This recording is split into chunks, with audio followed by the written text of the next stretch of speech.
got none other than Jay Burna. Yo, what's good? It's your boy Jay Burna. We live in Broward County right now.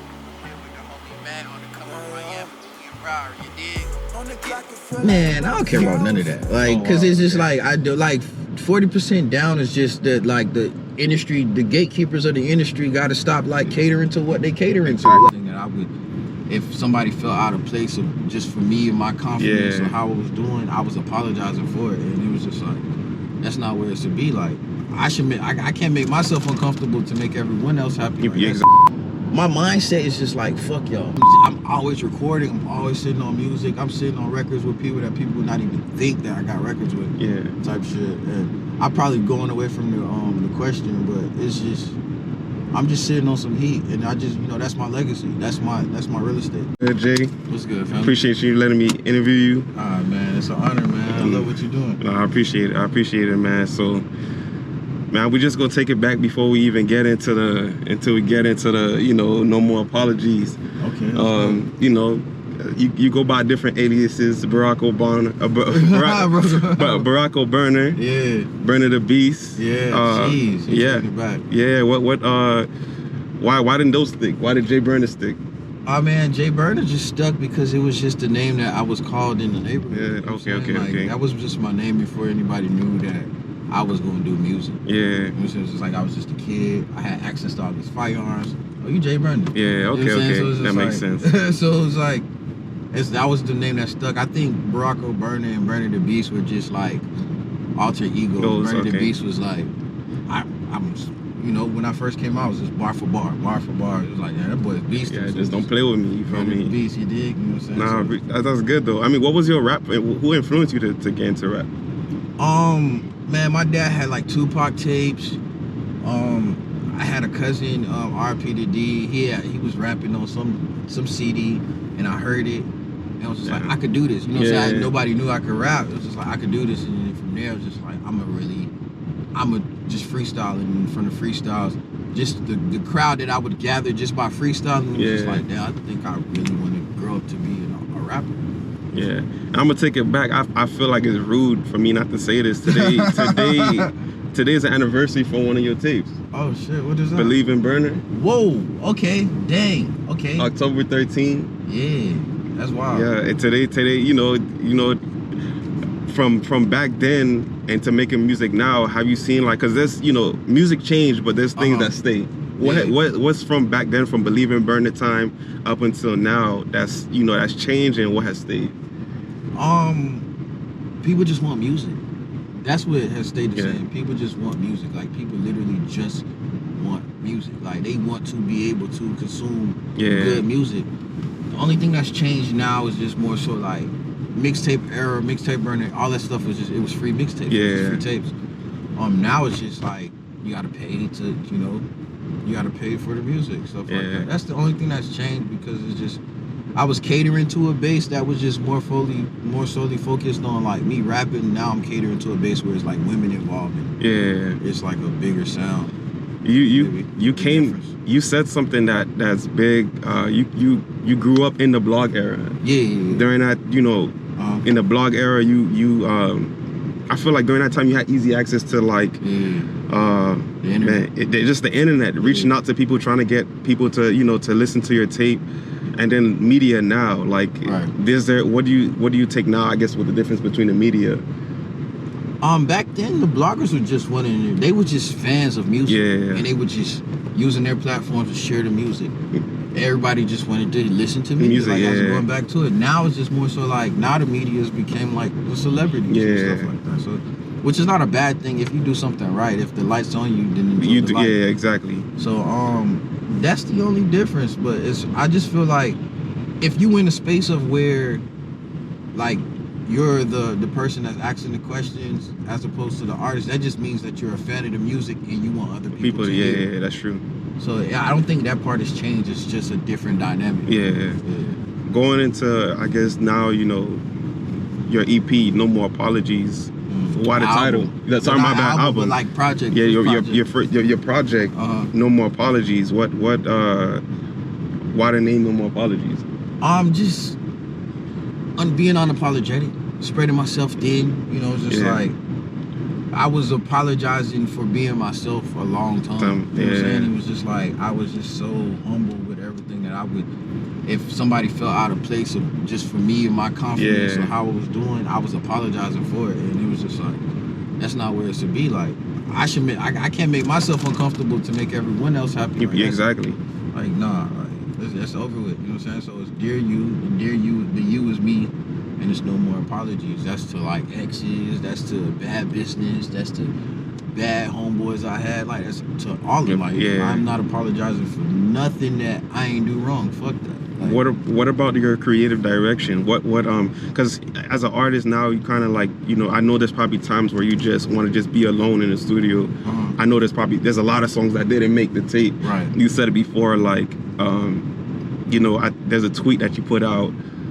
If 2012 really does happen, the secret that you want people to know is that you got over 100 over 100 tracks that people can't. Oh shit. Yeah, no, I'm sitting on way more than that now. Like, I'm sitting on, my vault is crazy. Vault is stupid. I just feel like releasing music is something I should have done more. Like, you know what I'm saying? Like, I feel like mixtape Burna, as opposed to like when I started doing the mainstream stuff, I wasn't as consistent as I was as like a mixtape rapper. Okay. You know what I'm saying? But I'm always recording. I'm always sitting on music. I'm sitting on records with people that people would not even think that I got records with. Type shit. And I'm probably going away from the question, but it's just, I'm just sitting on some heat, and I just, you know, that's my legacy. That's my real estate. It's the music. And there's the thing that you just said about and you I feel like you don't even give yourself enough credit, because like I'm gonna even go back to like 2009, 2010. When I first started. You reached out to Trina and you was like, hey, I got a track for you. I got a track for you. Even if they didn't respond, I got a track for you. And then like what, 5, 6, 7 years later, facts. you got a song with her. Right. I was, man. Are you big on manifesting? Yeah, I'm a master manifester for sure. Yeah. I got everything that I've said was gonna happen has happened, regardless of like if it didn't happen.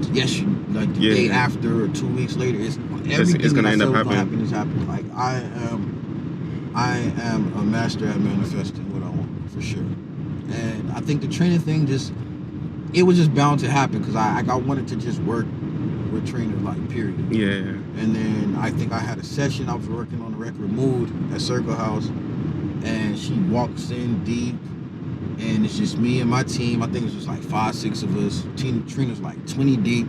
Walk in, and she's deep as hell. She's sitting on this couch, and I spread the whole team. Like, I walked through the whole team and greet her myself. It's like, yo, I'm Jay Burna. I just want to introduce myself. Like, I'm a fan of your work. Blah, blah, blah. Gave her a kiss on the cheek, you know, the whole Haitian thing. And then I just... He was being polite. Yeah, and that was it. And then from there, I think she just took a liking to me as like, damn. Yeah, he respected me. Yeah, just a respectable person. So, and when the record came across her table, she just knew it was like, all right, I'm with it. You got a lot of young people on No More Apologies. You got FSO, you got Ready Ski, you got what is it? I guess, you know, what made you go that route? And you have some other heavy hitters. I believe you got Zoe on there too. No, Zoe's not on there. No, Zoe's not on there. I got Connie's. That's the Haitian artist I have on. Okay. Zoe's on my EP trophy. I went that way because like I really believe in De Niro. I really believe in Really Ski. Like, they can tell you themselves, like, behind the scenes, like, I'm making calls on behalf of them, like, you know what I'm saying? Because I just really believe in what they got going on.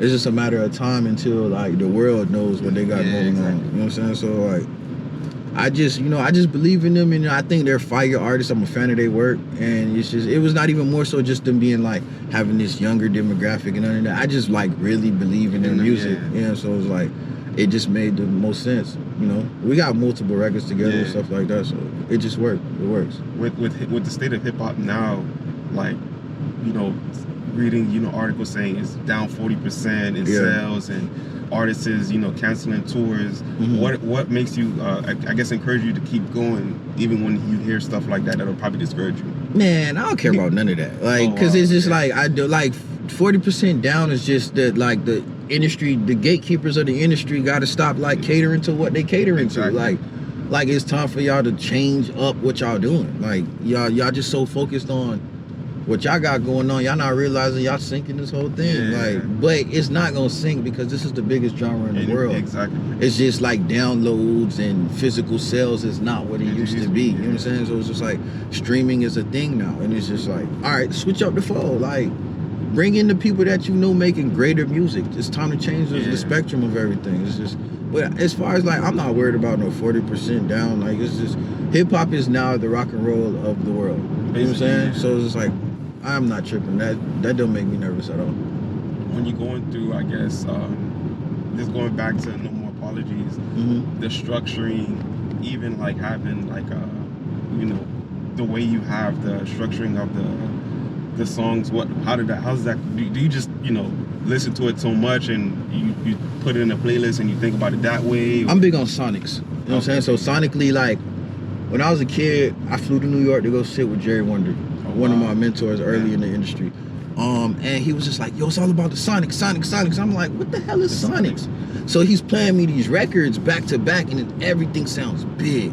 They playback value. It sounds like a score. It sounds like, what is the difference? And it was just like, whatever record that he makes, people have to want to listen to it over and over again. You know what I'm saying? Like, it just has to sonically feel right. I mean, we were recording waves, to be being honest. Oh, shit. We were recording waves. So if the sonics are on point, then you got something that the brain waves want to accept every over. It's the truth. It's a science to this shit. Like, it's a real science to it. And sonically, if your shit don't have playback value, what are you doing it for? You know what I'm saying? And you got a lot of stuff that, like I said, I'm just, because you say so much about yourself. I might be butchering his name, but you even called yourself Burna Belafonte or Belafont. Right? Like you kind of like throw these names out there, and it's like an aura that you it's not that you just saying it, you actually are that person, like putting these pictures together. Like, I guess just speak on just yourself as a person and things that you've been through that even helps correlate with No More Apologies. This is just me being me. You know what I'm saying? It's just like, I am very, like, I'm so chill with it. I don't, like, if you listen to the music, you need like some braggadocious bars and stuff like that. But I don't come out and be like, yo, this is me, bum, bum, bum. Yo, let me show my role. No, you know, that's not me. So my mindset is just like, fuck y'all. I'm really doing this for me and how I feel about music. And if you like it, you like it. Because I know I make good music. And you really rapping on it. Yeah. It's not like, you know, you actually throwing double entendres, triple entendres. Yeah, like, it's just in a melody form. You know what I'm saying? Like, if you really listen to lyrics, then you know it's like, oh, this. Yeah, he's spitting. He's nice. You know what I'm saying? Like. So it's like, I know I'm nice, but this is for me to be like, for people to understand, like, he gonna make music regardless of what people view him as, regardless of what people say. It don't matter. He knows he makes good music, and I don't give a fuck how you feel about me. I'm being unapologetic about what I got going on because I know who I am as a person. A lot of people don't know this too. Even when you know, your creative direction with a lot of things. I even read that, you know, you were like the first Broward rapper to have a show, well, on Sunrise Boulevard in 441. Oh shit! Lauderdale, I mean, it was a lot of firsts for me. Yeah. It was a lot of firsts for me. I was just a lot of firsts for me. Like, for me, like, it's just, I was representing Broward when labels will fly me out and they'll be like, you from Miami, right? And I'm like, no, I'm from Broward. And it's like, that's Miami, right? Exactly. You know what I'm saying? Like, that's how long I've been hustling as far as like what just been going on. It's like, it's fairly new that Broward is, you know, a top tier place, but I'm just saying, like, that's how long I've been repping the crib, for sure. You know what I'm saying? And it's all love for South Florida. I would have to go to Miami to get some, you know, get my pull, because at the time Broward didn't have a name out yet. But when it comes down to, I guess, because Broward, believe it or not, even if people don't want to agree to it, Broward has a more of a pull now over Miami, because the rap scene in Miami has kind of dwindled down. You have, you know, the charge of that, you have, of course, top of that is Kodak, and then behind that you have X, you have Coley P, you have all these people from Broward. I guess I know that's something to be proud of, you know, just yeah, no, most definitely. I still remember when Coley was in the group, the Coleons, you know what I'm saying? And I'm recording at the studio, and him and Dirty 1000, which is my guy, pulling up to the studio before the whole thing. Like, me and AD, who started Dollars and Deals, we got a great relationship. Oh, wow. Like, you know what I'm saying? It's like sometimes we bump heads because we both, you know what I'm saying, we both bosses. So it's like, I've been so far within this culture, like, people don't realize how much advice or how much like work I put into helping other people as well within like pushing our culture forward. So you know what I'm saying? So it's just, I'm proud of what it has become. I just don't speak on everything that I have involvement in. What is I guess from back then, dealing with Dollars and Deals, and even, you know, starting Black Congress, what has advice that was given to you that stuck? Just keep it going, progress. Yeah. The person who actually put the bug in my ear for the name Black Congress is the same person who created the logo for Sniper Game. Oh, wow. You know what I'm saying? So it's just like, all this shit is like cultural, like it's true culture. Everything intertwined, 6 degrees of separation. But it was just progress, or stay consistent, stay at it. Once you knock your 10,000 hours out, you're gonna be straight. You're gonna be good, regardless of, you punch something after a while, you're gonna dent it, or you're gonna knock it out. You know what I'm saying? It's just like, you just got to put your time in and just work and just stay consistent. That's all it is for me. Is just, I'm just gonna keep putting in the work. When you got a song like that, they're in the same realm, like a Dear You, a Pray for Something. When you're writing these songs, are you going through something, or is because it's like you make the music, but it's like in a way where you know your audience, you know that. Because even for me, listening to Pray for Something, it was at a time where I was at my lowest, and it's like, damn. Yeah, but it's like that. You made this for me. Right. So I was just getting out of a situation, or I was in between a situation where it sat on me very hard, and I didn't know how to get it out. I was stressed the fuck out about it. And Trey Gillum in the studio playing beats. If you know me, you know I like to sleep in my sessions. So I just fell asleep in this one particular session, not too long, and then he plays this beat and I just instantly wake up. I'm like, yo, that's it. Engineer was just like, wait, what? I was like, that's the beat.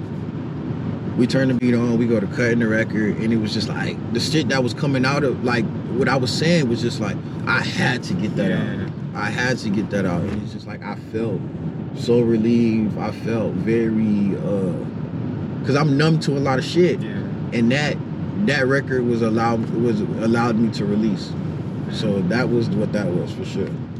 There's one of the big things that you've, even in this interview that you've done, you've named a lot of people, and a lot of people don't do that. What producers you got, I guess, on this project? Man, ain't no way you making these records without the producers. You know what I'm saying? So like, Trey Gillum did Pray for Something. There's a producer named Shano 8. That's my boy. Who else is on there? Greedy Money, Ready Rob played a big part on this project. Who else? Jeez. Oh man, I don't want to forget no names. Samba, Show Out. It's a couple producers on here. Forgive me if I forgot your name, bro. But it's a lot of dope producers on this project that I could not forget. Royalty Statements. They did the joint with me and Sarani. It's some fire producers, and everybody just cares about music. So like, I definitely rock with the producers. My guy Mars and Mike and Keys. You know, it's just hella people that believe in music that are on this project. When you're in the studio, do you have like the same crew of people that, you know, that I guess that knows you, that, you know, they'll be like, nah, Jay? Like, do you ever have the people like, you say like you want a song on the album and they tell you nah? Do you take their advice? I'm open to everything. I'm open to advice, but if I'm very sure about something, you're not telling me I can't do it. No.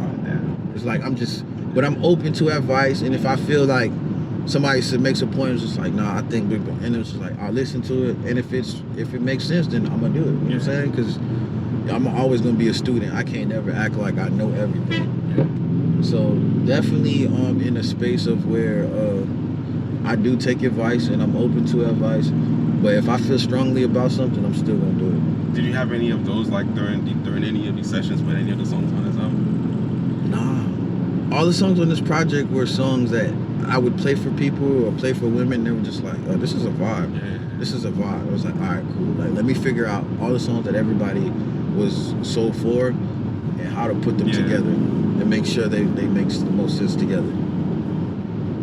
Going back to just your influence with rap, I see, you saying that, growing up having Harvey Scales and being around Marvin Gaye's father. R.I.P. to Harvey Scales. Yeah, R.I.P. to Harvey Scales. People like that, when you, knowing that information at a younger age and up until now, do those things help you, I guess, be who you are and know that, because I feel like you kind of have like, I think you're at a point now where it's like, it says no more apologies, but it's kind of like, stop fucking with me. Yeah. Stop playing with me. So. Yeah, because it's like, I've been like, radio, TV, charted. Like all this like independently. You know what I'm saying? It's just like no machine behind. No machine. It's just like consistently I've done it. Like more than one record. And it's just alright, cool. Dear you, no more apologies. Alright. You know what I'm saying? I'm not asking for no acceptance. Yeah. Fuck acceptance, fuck validation, fuck a cosign, fuck all that shit. Like I'm doing this shit for me when it's all said and done. You know what I'm saying? Like the only other person that is being done for is my daughter, you know what I'm saying, my close-knit family, but like, fuck what people think, fuck that. Like, I know I'm nice. Yeah. I know I'm him. Yeah. You know what I'm saying? So it's just like, that's what this is. I appreciate that. No, because and that's the thing, even with my podcast, I don't just interview people that I just, I have to be a fan of you to even, want to listen to you. Like, I'm still upset. But you put the song out. You put it out as a throwaway. I don't know. What song was that? Man, I was just listening to it before I even came to you. It was the New Grand Hustle. The New Grand Hustle. I was like, man, that is no way. That's a throwaway, bro. Like, I mean, but I see in the realm of it. Yeah. If you were to try to put it on project, it wouldn't fit. It wouldn't fit. Like it was so just I can't one of even those. Be upset. This is one of those things. Like, look, I can rap. You know what I'm saying? Yeah, like, I can still rap. I know y'all want y'all like these. Y'all like, damn, Burna. Like, can you go back to rapping? We love the melodies, but can you give us some more bars? Yeah. So that was one of those. Like, all right, here you go. You know what I'm saying? That's what this was. That's what that was. Nah, man. But I feel like. Whenever I would listen to sometimes when I'm listening to just listen to what you drop, I'm like, man, how is he gonna top this? And then you do it. How is he gonna top this? And you do it. Like, it's you gotta raise your ceiling. Yeah. You gotta raise your ceiling. But how do you raise your ceiling when you know the ceiling is there? It's like, I just gauge it. You know say sometimes I just do it just to do it. It's just like, how do I surpass what this is? And as opposed to how do I get there and how do I make it happen? You know what I'm saying? So it's just like, I just sit there and I just formulate this whole thought process, and if it works, it works. If it doesn't, it doesn't. And sometimes it just so happens to just stick. Yeah. Realistically, because I don't know everything. I promise to God, I'm just a student. Man. So if it works, it works. Exactly. Yeah. After with this tape, what's new with you even outside of No More Apologies? Is there anything? Yeah, there's more music. There's definitely more music. I have some business ventures I'm about to turn in to as well, like that. So just some business stuff like outside of music for sure that I'm about to indulge in. I don't want to speak too soon on it. But like I'll give one. There's a liquor partnership on the way for sure. Yeah, I'm about to bring this tequila to South Florida. Okay, yeah. You know what I'm saying? We ain't gonna say the name yet until they to everything's copyrighted. You don't want to say, it's not. It's already done. They just gotta, they just gotta, we gotta make it happen. Yeah. It gotta be done. But for sure, that's gonna be like one of my new ventures that I'm gonna really put my energy into, because I've been like, people know me for like the good drink, and it's just like I just be making these drinks that I don't know who the hell runs it popular. Yeah. It's like now I know the owners, we vibing and stuff like that. We getting on the yacht, we vibing, we talking business, and I know them. So it's different as opposed to like if I'm with my dogs and I'm like, damn, what you drinking? I know what it such is. And such, you know what I'm saying? You can tell them what is made it. What it is. You know what I'm saying? And you know it's bread involved. So, yeah, I see a lot of people going into the liquor business and it's really lucrative. Right. But yeah, I mean, like I said, man, I look up to you even as far as just down to just a person, just on a personal level, because I think you're the epitome of the word humble. Nah, thank you, brother. Like you. You look up the word humble in the dictionary. I'm pretty sure we see my picture right next to it. You've always been like that, and yeah. You're not like to the point where people can actually talk to you, and I feel like it gave me hope that people don't have that crab in the bucket mentality. Yeah, I've seen it. You know what I'm saying? I've been a victim of it, bro. You know what I'm saying? It's just like you look up to somebody and then when you meet them, it's like, damn, you're not who I thought you were. Yeah. And that shit is heartbreaking. Yeah. You know what I'm saying? So I never wanted to be the person that, like, just hypothetically, like, just just an analogy, I never wanted to be the person that broke my heart. You know what I'm saying? Yeah, that's deep. You know what I'm saying? So like that's just the truth. Like, so I understood, and it's just like when it's all said and done, all this shit could disappear. That's true. You know what I'm saying? So like when the lights go off and whatever it is that you have maintained, even if it's vanity or if it's a serving purpose, whatever it is, all that shit can disappear. And what you gonna do when that shit disappears? You can't go to nobody that you shitted on. Yeah, you can't. That's true. Damn, that's true. Yeah. So. And most of those people, they try to run back to those people. It was in the heat of the moment. Man, all that is, man, it's just business. Don't take it personal. If you're doing bad business, you're a bad person. You know what I'm saying? Yeah. Like, you know what I'm saying? Like if it's intentional bad business, because I know certain people fall under some stuff that happens and it just don't be their fault. Yeah, that's true. And I understand that. But if you intentionally doing bad business, you're a bad person. Yeah. Dude. That's deep. Damn, man. All right, to close it out, man, I guess like where can people find you at? Oh man, JAYBURNA. Everything is J Burner. Just tap in JAYBURNA. That's the social media handles. That's everything you need to find me. Exactly, man. Yeah. It's TheComeUpMiami checking out. No More Apologies out everywhere. Spotify, iTunes, everywhere. YouTube. You can get it from everywhere. It's your boy Matt. We out.